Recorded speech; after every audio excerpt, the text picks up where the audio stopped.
Pousser la porte de Crésus, c'est comme s'agripper à une branche. J'y arrive plus, moi. Avec 137 €, je vis pas avec 137 €. Même pas survivre. Voilà, le dossier de surendettement. Des situations comme celle-ci, Crésus en a accompagné 4600 l'an passé. Parmi elles, le dossier de Dominique. Un licenciement, une séparation, 2 crédits à la consommation et un plan de financement pour sa voiture. Lui non plus n'y arrivait plus. Ah, c'est une honte, pas possible. On est le mouton noir de la famille, on est le mouton noir de la société, on est en marge de tout. La vie s'arrête. Vous savez, le plus difficile, quand on est dans une situation financière délicate, c'est au moindre coup de sonnette, au moindre facteur qui vient vous voir en disant « j'ai un recommandé pour vous » et les courriers qui commencent à tomber. Les courriers qui commencent à tomber, des courriers d'huissier, de relance. Pour Dominique, qui vient de retrouver un emploi, Crésus a négocié un étalement de ses dettes. Ses taux de crédit sont passés de 12 à 3%. Il verra le bout du tunnel dans 4 ans.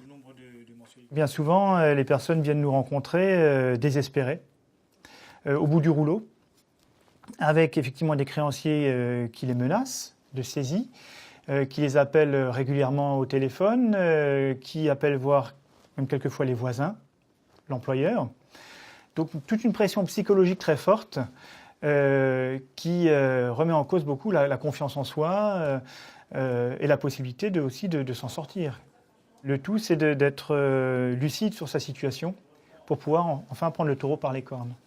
Pour l'an dernier, les chiffres de la Banque de France indiquent un recul d'un peu plus de 10% du nombre de dossiers, mais l'endettement global des surendettés a augmenté de 10%. Montant moyen des dettes, 42 334 €. Aucun crédit, mais des factures d'eau, d'hypermarché, des frais de nounou, 16 000 € à découvert et une situation sociale précaire, impossible de faire face. Claudine a bénéficié d'un effacement de dettes. Elle vient d'emménager dans un nouveau logement. Il y a encore du bazar partout, des cartons partout. Dans 3 semaines, elle démarre un nouvel emploi de secrétaire. Son horizon s'éclaircit. De bonnes bases,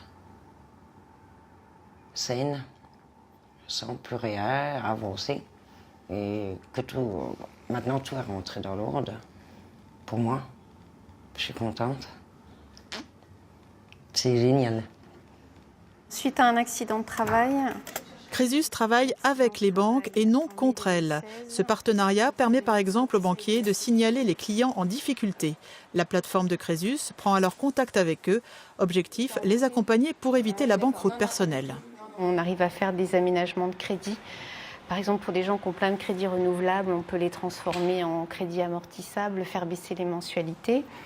Ou suivant le diagnostic budgétaire qui est fait, si vraiment la personne est trop endettée, à ce moment-là, on va l'aider à faire un dossier de surendettement. Crésus fonctionne avec 12 salariés, 50 bénévoles, bien souvent d'anciens banquiers repentis.